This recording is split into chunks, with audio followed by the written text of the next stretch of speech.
भारतीय सेना ने पहलगाम आतंकी हमले का बदला लेते हुए 6-7 मई की आधी रात को ऑपरेशन सिंदूर के तहत पाकिस्तान और पाकिस्तान के कब्जे वाले कश्मीर में आतंकियों के ठिकानों पर ताबड़तोड़ हमले किए।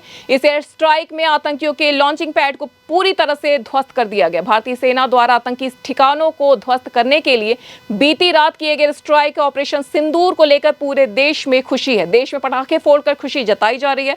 ऑपरेशन सिंदूर प्रधानमंत्री मोदी की तरफ से पहलगाम आतंकी हमले का जवाब देने के लिए सशस्त्र बलों को पूरी छूट देने के लिए कुछ ही दिनों बाद हुआ। शीर्ष रक्षा अधिकारियों के साथ एक उच्च स्तरीय बैठक में प्रधानमंत्री बीते 29 अप्रैल को पहलगाम आतंकी हमले की प्रतिक्रिया के तरीके, लक्ष्य, समय पर निर्णय लेने के लिए सशस्त्र बलों की पूरी छूट दी थी। मोदी ने आतंकवाद पर करारा प्रहार करने के लिए राष्ट्रीय संकल्प पर भी जोर दिया था। भारत पाक के बीच तनाव अब चरम पर है। भारत ने ऑपरेशन सिंदूर से आतंकियों की लाश बिछा दी। इस ऑपरेशन सिंदूर पर केंद्रीय गृह मंत्री अमित शाह ने कहा कि हमें अपने सशस्त्र बलों पर गर्व है। ऑपरेशन सिंदूर पहलगाम में निर्दोष भाइयों की निर्मम हत्या का भारत का जवाब है। मोदी सरकार भारत और इसके नागरिकों पर किसी भी हमले का मुंहतोड़ जवाब देने के लिए दृढ़ है। भारत अपनी जड़ों से आतंकवाद का खात्मा करने के लिए पूरी तरह से प्रतिबद्ध है। आर्मी की कर्नल सोफिया कुरैशी ने ऑपरेशन सिंदूर पर दुनिया को सबूत के साथ जवाब दिया। भारत की ओर से सोफिया कुरैशी ने कहा कि रात 1:05 से 1:30 बजे तक ऑपरेशन सिंदूर को अंजाम दिया गया। पाकिस्तान और पीओके में कुल 9 आतंकी कैंपों को तबाह किया गया।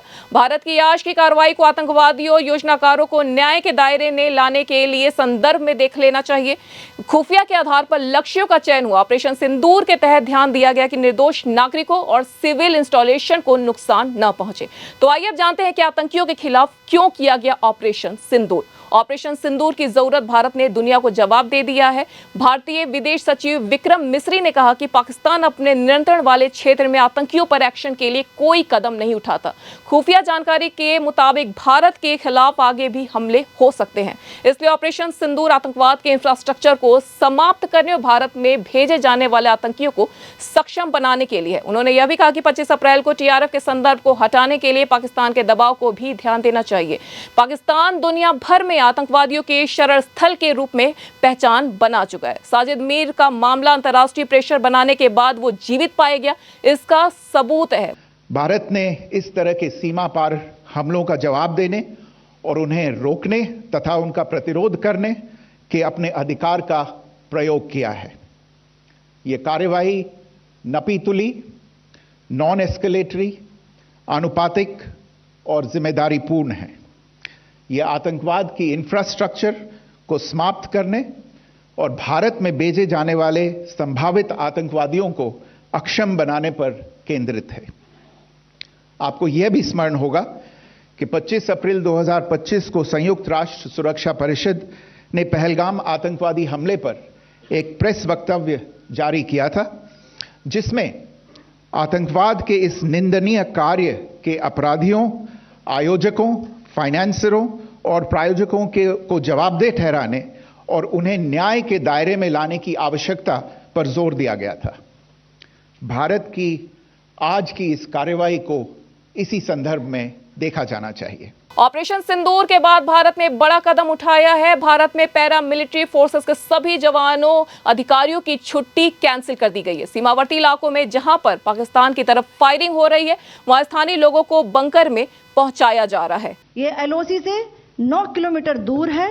यहाँ पर हथियार हैंडलिंग, आईईडी व जंगल सर्वाइवल का प्रशिक्षण केंद्र था। अब्बास कैंप कोटली, यह एलओसी से 13 किलोमीटर दूर है। लश्कर तौयबा का फिदाइन यहाँ तैयार होता था। इसकी कैपेसिटी 15 टेररिस्ट को ट्रेन करने की थी। ऑपरेशन सिंदूर 22 अप्रैल को पहलगाम में हुए विभत्स आतंकवादी हमले के शिकार मासूम नागरिकों व उनके परिवारों को न्याय देने के लिए लॉन्च किया गया था। इस कार्रवाई में 9 टेररिस्ट कैंप्स को टारगेट किया गया और पूरी तरह से इसे बर्बाद किया गया। पाकिस्तान में पिछले 3 दशकों से टेरर इंफ्रास्ट्रक्चर का निर्माण हो रहा है। इसमें recruitment, indoctrination centres, training areas व लॉन्च पैड शामिल थे, जो पाकिस्तान और पाक अधिकृत जम्मू कश्मीर पीओजेके दोनों में फैले हैं। पीओजेके के लाइन ऑफ कंट्रोल से 30 किलोमीटर दूर है। यह एक लश्कर तौयबा का ट्रेनिंग सेंटर था। 20 अक्टूबर 2024 सोनमर्ग, 24 अक्टूबर 24 गुलमर्ग, 22 अप्रैल 2025 पहलगाम, इन हमलों के आतंकियों ने यहीं से प्रशिक्षण लिया था। सैयदना बिलाल कैंप, मुजफ्फराबाद, यह एक जैश ए मोहम्मद का स्टेजिंग एरिया है। यह हथियार, विस्फोटक और जंगल सर्वाइवल ट्रेनिंग का केंद्र भी था। गुलपुर कैंप कोटली, यह एलओसी से 30 किलोमीटर दूर था। लश्कर तौयबा का बेस था जो रजौरी, पुंछ में सक्रिय था। 20 अप्रैल 2023 को पुंछ में और 9 जून 2024 को तीर्थ यात्रियों के बस हमले में यहीं से आतंकी को ट्रेन किया गया था। बरनाला कैंप भिंबर, ये एलओसी से 9 किलोमीटर दूर है। यहाँ पर हथियार, हैंडलिंग, आईईडी व जंगल सर्वाइवल का प्रशिक्षण केंद्र था। अब्बास कैंप कोटली,